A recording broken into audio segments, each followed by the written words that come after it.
Na semana passada, meus irmãos, nós falamos a respeito também do início aí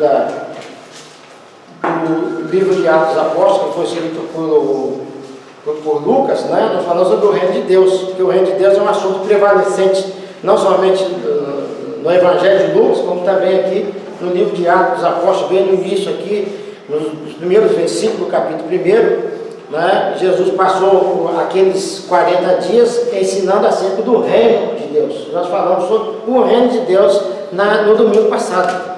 E hoje nós vamos dar prosseguimento lendo o capítulo número 2, a partir do verso 14. 2,14.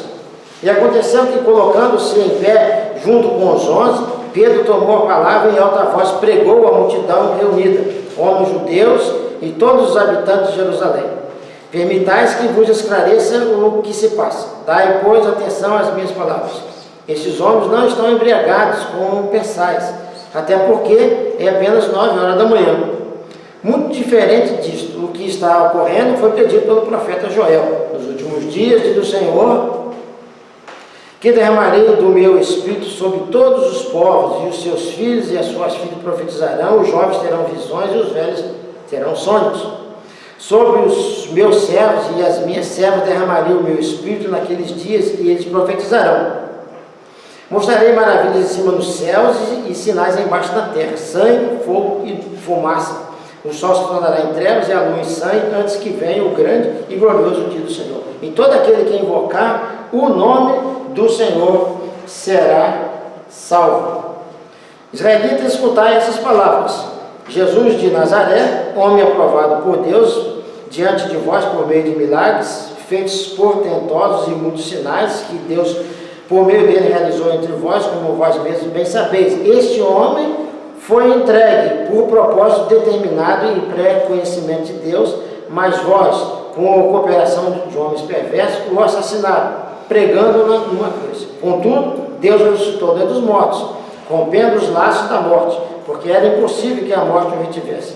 A respeito dele afirmou Davi: eu sempre vi o Senhor diante de mim, porque está à minha direita. Por esse motivo o meu coração está alegre e a minha língua exulta, e o meu corpo também repousará em esperança, porque tu não me abandonarás no sepulcro, nem permitirás que o teu santo sofra decomposição.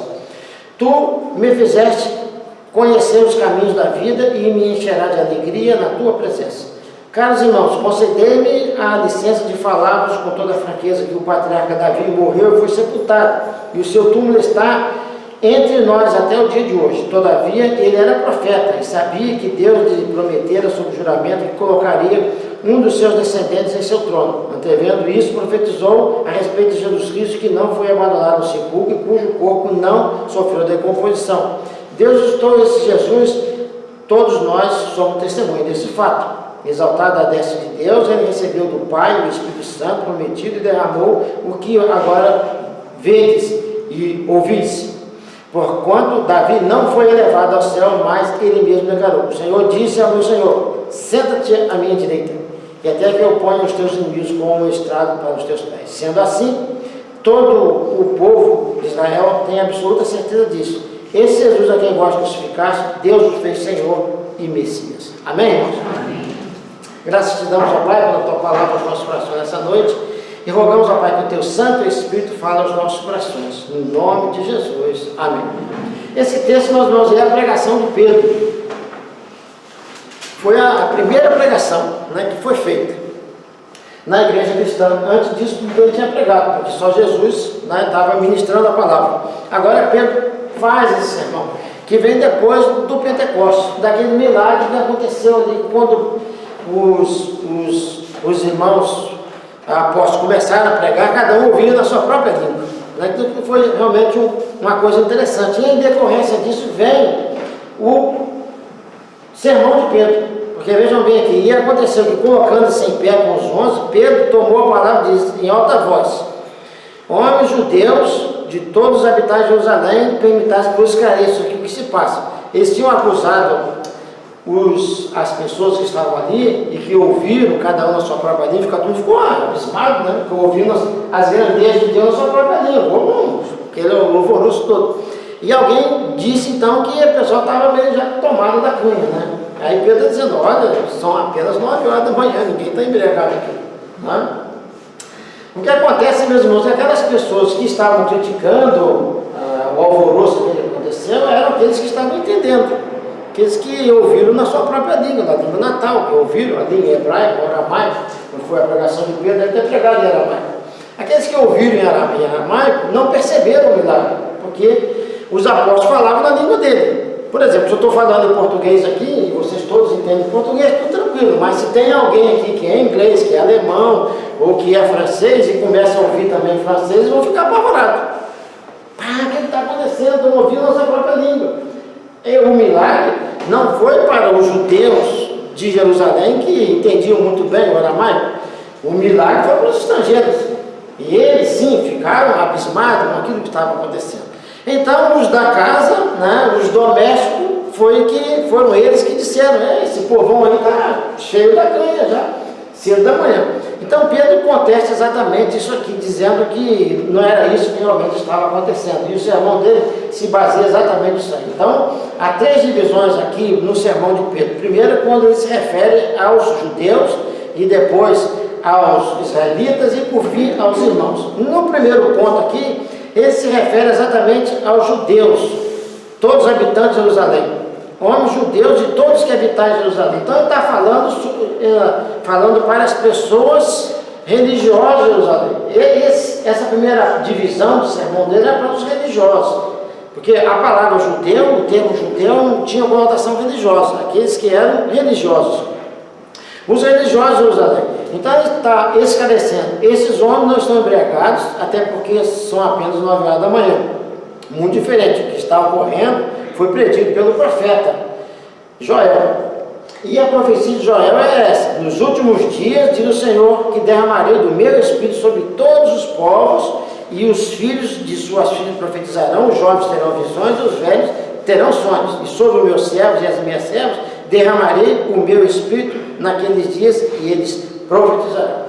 Isso aqui é interessante. Mostrarei maravilhas em cima no céu e embaixo na terra, sangue, fumaça e nuvem, e o sol se tornará em trevas e a luz em sangue, antes que venha o grande e glorioso dia do Senhor. Essa é a primeira parte.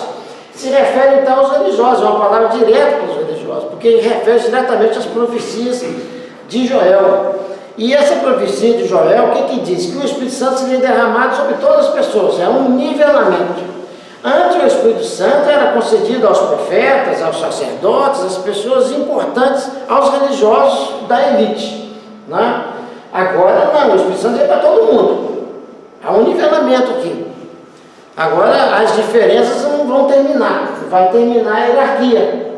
Agora o Espírito Santo vai ser para todo mundo.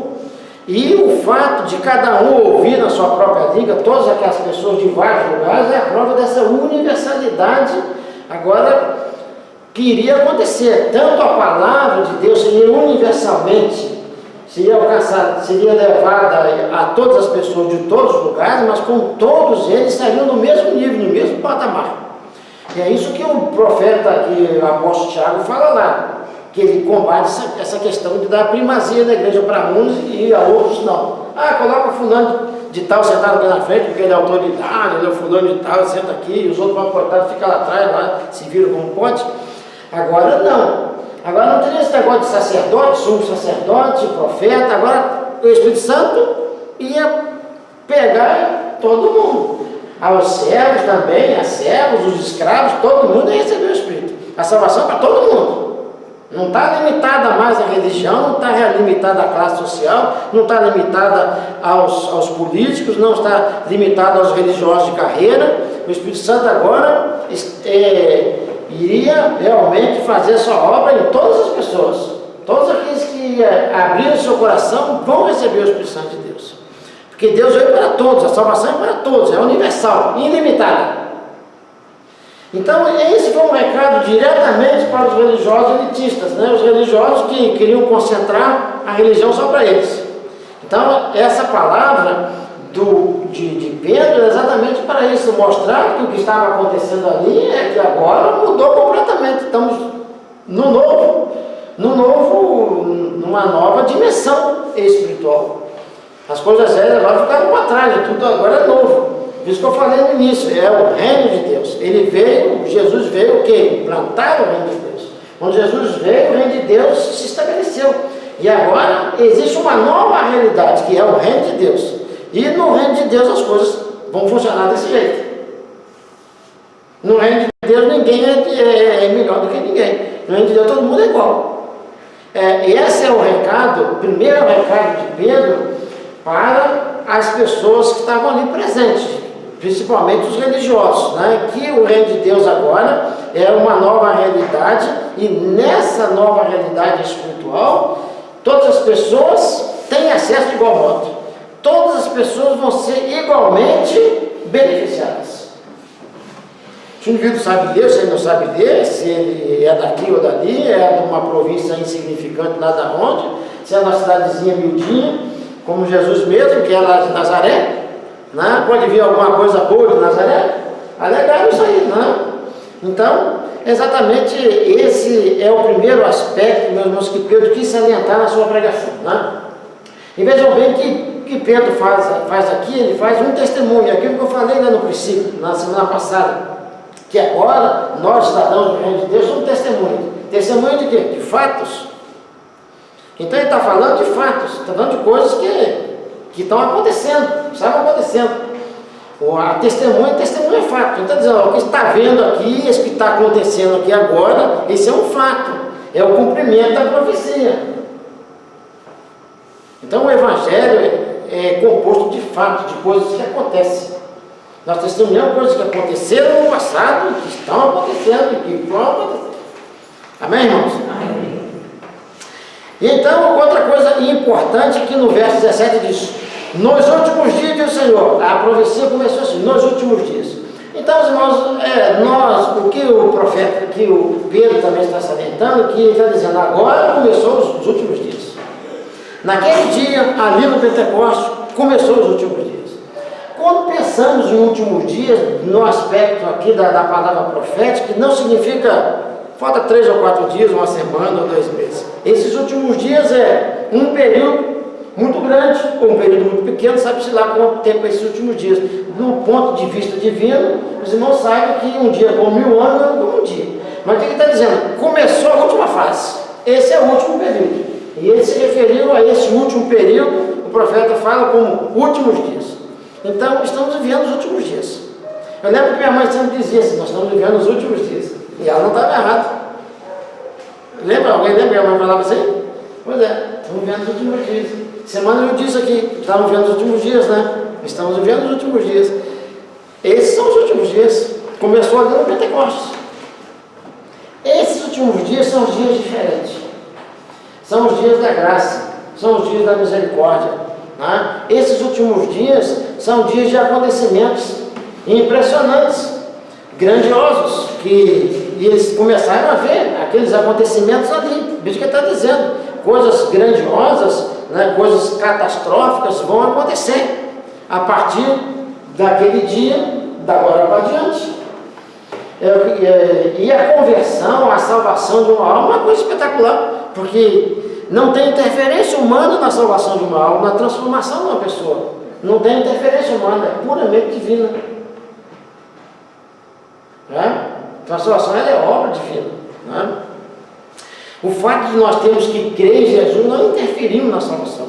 O fato de você aceitar Jesus, receber a salvação na sua vida, vai ter que fazer isso aí, isso não interfere na salvação, não faz de você um participante do processo assim, de salvação. A salvação é puramente divina. Agora você tem que tomar a decisão se quer ser salvo ou não.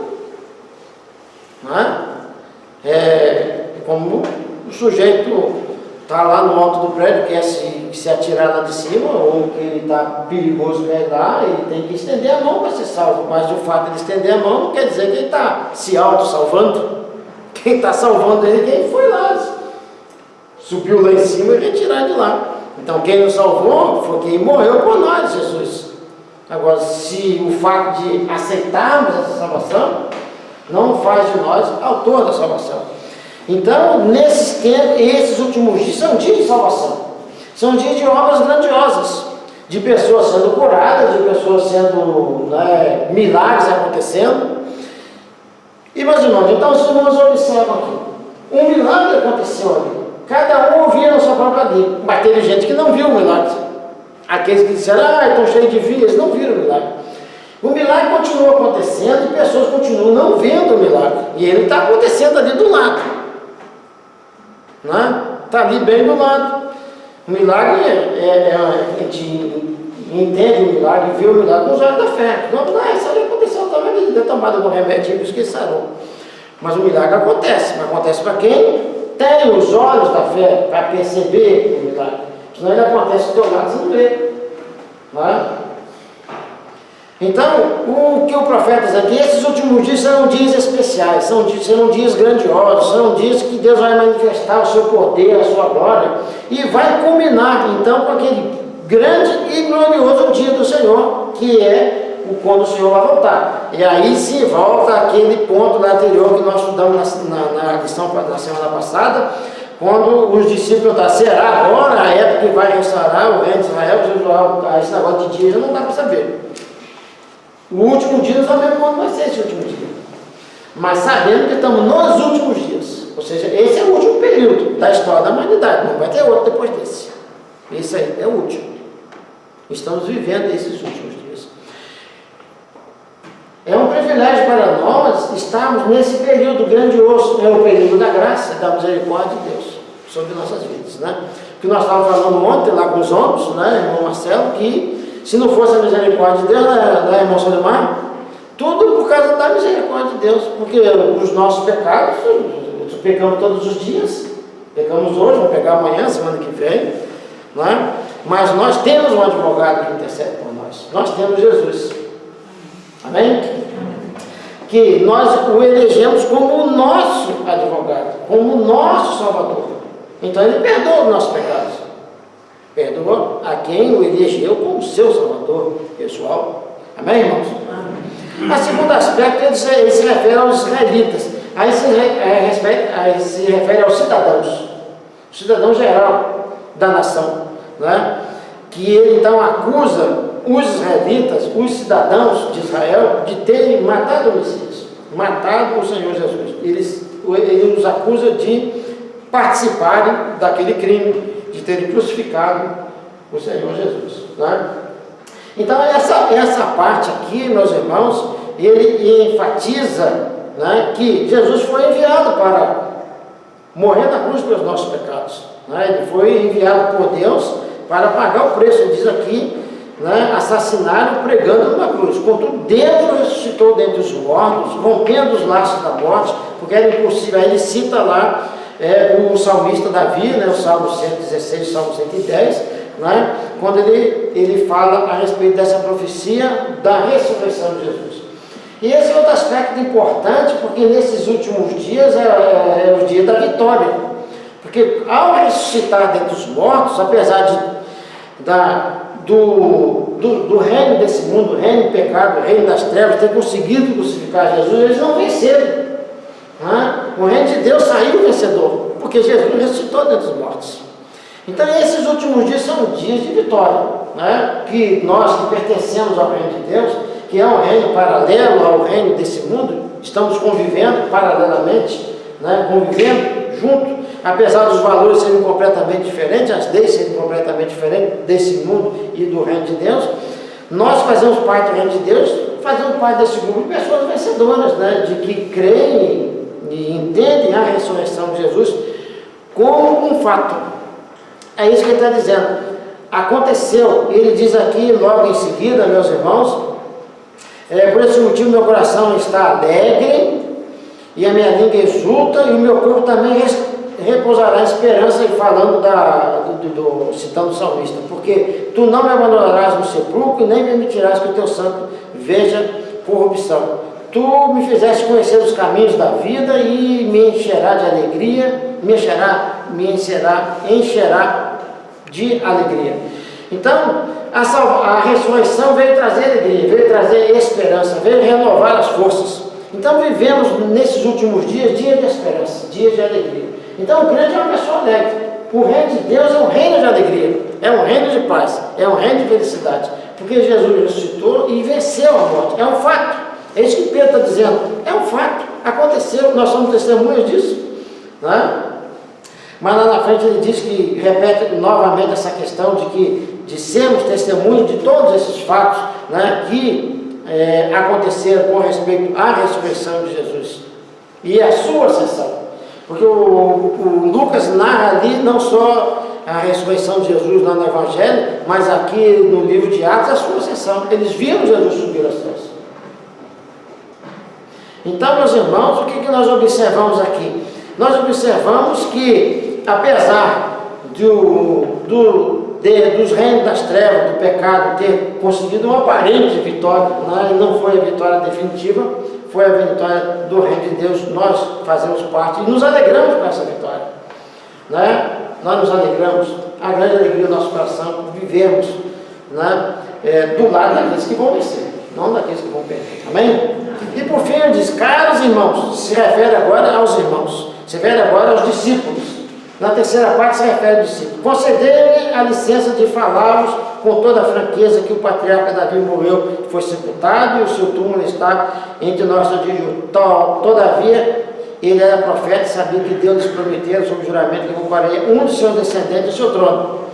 Antevendo isso, profetizou sobre a ressurreição de Cristo, que foi abandonado no sepulcro e cujo corpo não sofreu decomposição. Deus ressuscitou a Jesus Cristo, esse Jesus, e todos nós somos testemunhas desse fato. Essa é a questão. O segundo aspecto, meus irmãos, que refere aqui aos irmãos, é que nós somos testemunhas. Ele enfatiza a mesma questão de que nós somos testemunhas desses fatos e devemos continuar testemunhando deles. Essa é a nossa responsabilidade, esse é o nosso compromisso do reino de Deus, ser testemunha. Porque a palavra de Deus ela não volta vazia, a palavra de Deus faz o seu efeito na vida das pessoas, nos corações das pessoas. Depois, meus irmãos, que Pedro prega esse sermão aqui, os irmãos observam logo em seguida que, ao ouvirem tais palavras, ficaram agoniados em seu coração e desejaram saber de Pedro e dos apóstolos, caros irmãos, o que devemos fazer. Então vejam bem o que Pedro fez aqui. Pedro não fez um sermão elaborado, não trouxe lá argumentos da arca da véia lá, né? Ele simplesmente relatou fatos com respeito às coisas de Deus, e aquilo foi suficiente para as pessoas sentirem, né, no seu coração o toque do Espírito Santo de Deus. Porque essa comunidade, meus irmãos, de salvos, é a comunidade do Espírito. É o Espírito Santo que comanda as coisas no reino de Deus. É isso que ele está dizendo. Com o derramar do Espírito Santo, essa comunidade agora dos últimos dias, a comunidade dos salvos do reino de Deus, é o Espírito Santo que comanda, ele que dá as regras, ele que age. Nós somos apenas testemunhas.